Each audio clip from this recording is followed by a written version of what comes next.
Buenas tardes compañeros y maestra, mi nombre es Adriana Gómez, estoy en el equipo junto con Kenny Ortega y nos corresponde el tema del enfoque conductual en psicoterapia.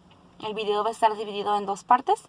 En esta parte voy a explicar yo los antecedentes, algunos métodos y técnicas, y en el siguiente las características de este enfoque junto con otras técnicas.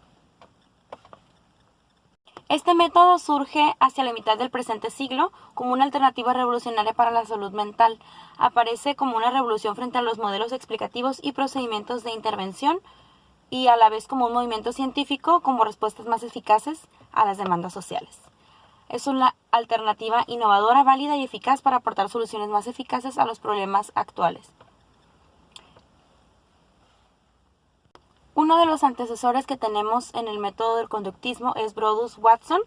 Él originó las primeras décadas del siglo XX y expuso su escrito en 1913, al que denominó la psicología desde el punto de vista de un conductista. Para que la psicología lograra un estatus científico, tenía que olvidarse del estudio de la conciencia y los procesos mentales y nombrar la conducta como un objeto de estudio. Asimismo, rechazar el uso de métodos subjetivos para utilizar los métodos objetivos como la observación y la experimentación. Sabemos que los métodos subjetivos pues son parte del fundamental del psicoanálisis, entonces para que pudiera ser un instrumento, un objeto de estudio instrumental, tendría que ser objetivo. Dentro de los métodos del condicionamiento tenemos el clásico o el pavloviano. Todos conocemos a Pavlov y conocemos su método de condicionamiento, que era donde descubrió el reflejo de salivación. Cuando sonaba la campana o incluso cuando venía caminando, el perro sabía que lo iba a alimentar y por ende provocaba el estímulo de salivación en el perro. Las investigaciones de Pavlov son una de las bases de las ciencias del comportamiento. El condicionamiento clásico también se denomina modelo estímulo-respuesta, aprendizaje por asociaciones estímulo-respuesta. En sus investigaciones iniciales, Pavlov había observado que tras poner alimentos en la boca del perro que él estaba investigando, éste empezaba a segregar saliva, por lo cual denominó al fenómeno como el reflejo de salivación. En el proceso diseñó el esquema del condicionamiento clásico a partir de sus observaciones. El estímulo incondicionado, lo vamos a llamar EI, es un estímulo que de manera automática provoca una respuesta al organismo, y la respuesta incondicionada, RI, es la respuesta que ocurre en el organismo de manera automática cuando está presente un estímulo incondicionado. En eso se refiere a que el perro ya sabía, o al perro le provocaba salivación la comida sin tener que ser un estímulo condicionado. Él sabía que lo alimentaban y en el momento en el que se le presentaba la comida o él sabía que venía, él comenzaba a salivar. Un estímulo neutro es un estímulo que cuando está presente en el medio no provoca ningún tipo de respuesta en el organismo. Cuando un estímulo neutro se ha asociado temporalmente con un estímulo incondicionado, este pasa a ser un estímulo condicionado, ya que es capaz por sí mismo de provocar una respuesta parecida a la que provocaba el estímulo incondicionado.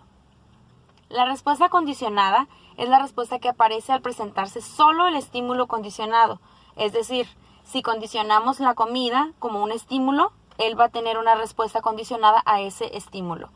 La respuesta condicionada es la respuesta que aparece al presentarse el estímulo condicionado. Para Pavlov sería la cantidad de saliva que segregaban los perros cuando se les presentaba solo el estímulo auditivo o visual que estaba relacionado con la respuesta con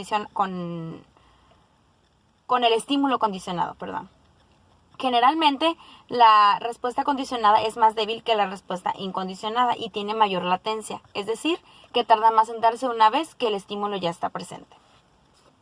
Dentro de las figuras significativas también tenemos el condicionamiento clásico o watsoniano. Una de las figuras más significativas, como ya les mencioné anteriormente, fue Bruce Watson, que se apoyaba en los trabajos del mencionado científico Pavlov, del cual se apoyó para desarrollar sus métodos. Este investigador había observado en una serie de experimentos que los perros salivaban ante la visión de la comida. Ese es el método de Pavlov. El condicionamiento watsoniano lo observó también para identificar los condicionamientos de estímulo y respuesta, y observó que cuando los perros olían la llegada del cuidador que les iba a dar la comida, empezaban a salivar incluso antes de ver el alimento. Watson también creó el estudio de lo observable por medios directos Influido por la investigación de Pavlov, creía que solo los eventos directamente observables, estímulos y respuestas, debían ser el centro de investigación como investigación objetiva. Creía que los niños podrían ser modelados en cualquier dirección que deseasen los adultos si estos controlaban cuidadosamente el ambiente de estímulos y respuestas. Condicionamiento clásico. Watson concebía que el condicionamiento es la base de toda la conducta.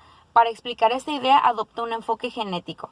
Uno de los principales intereses de Watson fue el condicionamiento de las emociones. Proponía que en el momento del nacimiento hay solo 3 emociones que no están condicionadas o aprendidas: miedo, ira y amor.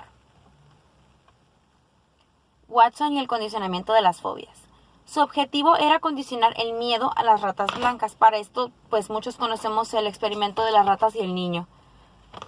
Con esta intención acercaron la rata al niño, que inicialmente no temía a las ratas, y cuando Albert, el niño, empezó a aproximar su mano al animal, lo provocaron un fuerte sonido, el cual detonó por respuesta un sobresalto en el niño. Como puede suponerse, Albert se sobresaltó y además se levantó, cayó y empezó a llorar. En total, Albert tardó 7 sesiones de condicionamiento para aprender el miedo a las ratas blancas. Condicionamiento operante o instrumental. Es el aprendizaje en el que una respuesta voluntaria se refuerza o debilita según sus consecuencias sean positivas o negativas. En el condicionamiento operante, un organismo opera en su ambiente y efectúa respuestas voluntarias para producir un resultado deseable.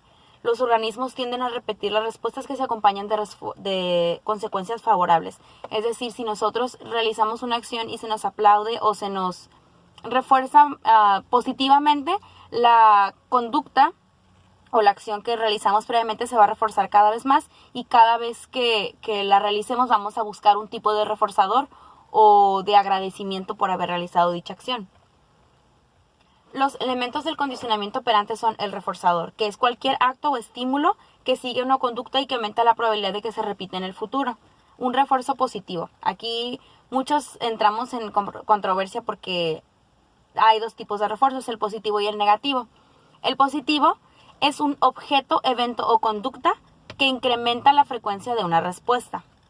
El reforzamiento positivo ocurre cuando una respuesta se fortalece porque se acompaña de un estímulo reforzante, que es lo que les mencionaba anteriormente. Es el más efectivo. Aquí dice. Refuerzo negativo.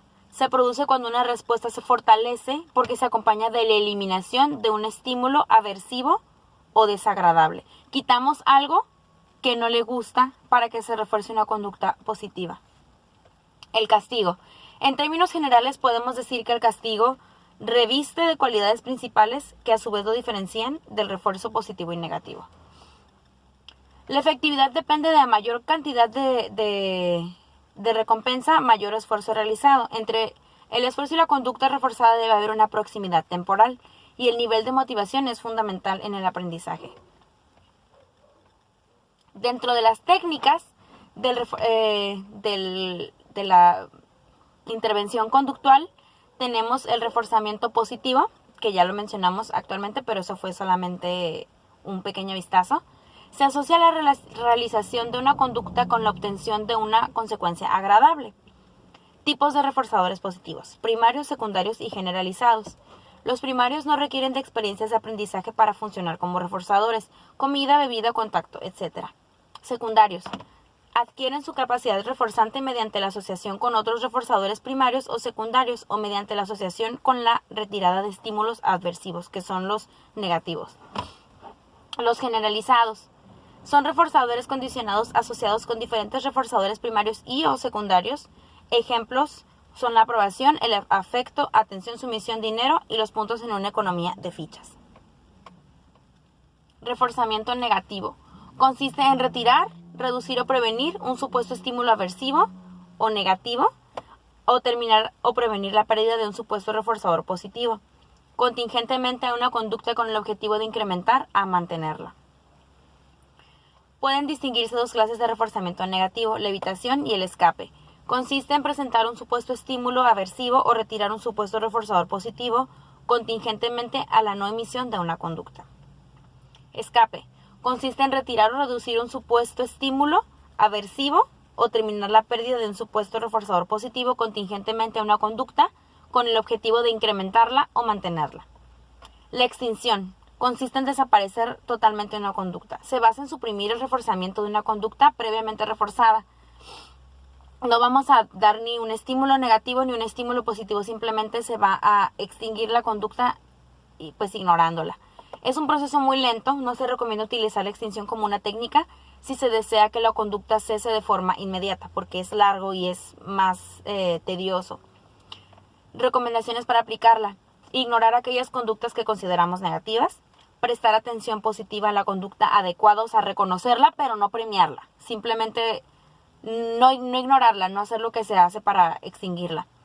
Ser constante con la técnica y no aplicarla ante conductas peligrosas. O sea, si el niño ves que se está asomando por la ventana y lo hace para llamar tu atención, esa conducta no la vas a ignorar porque pues corre riesgo su vida. Y ser muy paciente.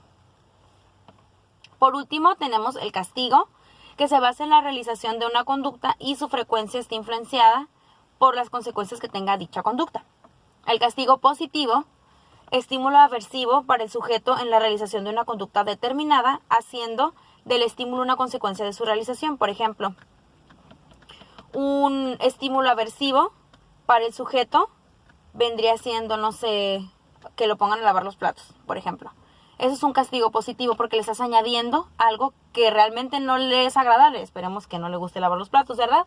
Y en el negativo le estás retirando un estímulo que le gusta. Por ejemplo, le vas a quitar, no sé, el Xbox o el jueguito que le gusta o el teléfono. En el negativo es de esa forma. En el negativo retiras y en el positivo aplicas. Dentro del vocabulario, en las definiciones de nuestro glosario tenemos condicionamiento clásico, que es un tipo de aprendizaje en el cual un estímulo neutro genera una respuesta después de asociarse con un estímulo que provoca en forma natural la respuesta. El estímulo neutro es el estímulo que antes de condicionamiento no genera en forma natural la respuesta de interés. Un estímulo incondicionado es un estímulo que genera en forma natural una determinada respuesta sin haber sido aprendida. La respuesta incondicionada es una respuesta natural y que no necesita ningún entrenamiento. Un estímulo condicionado es aquel que se asocia con un estímulo para generar una respuesta ocasionada antes solo por el estímulo incondicionado. Era neutro antes, es un estímulo antes neutro que se asocia con un estímulo. Respuesta condicionada, respuesta que después del condicionamiento sigue a un estímulo antes neutro. Estímulo, señal externa o interna capaz de causar una reacción en una célula u organismo. Respuesta, acción llevada a cabo ante un evento adverso. Es un estímulo. El evento adverso sería el estímulo y la respuesta sería lo que sigue al estímulo. En el siguiente video mi compañera les va a hablar un poco de las características básicas de la terapia conductista, continuará con las técnicas y cerrará. Gracias.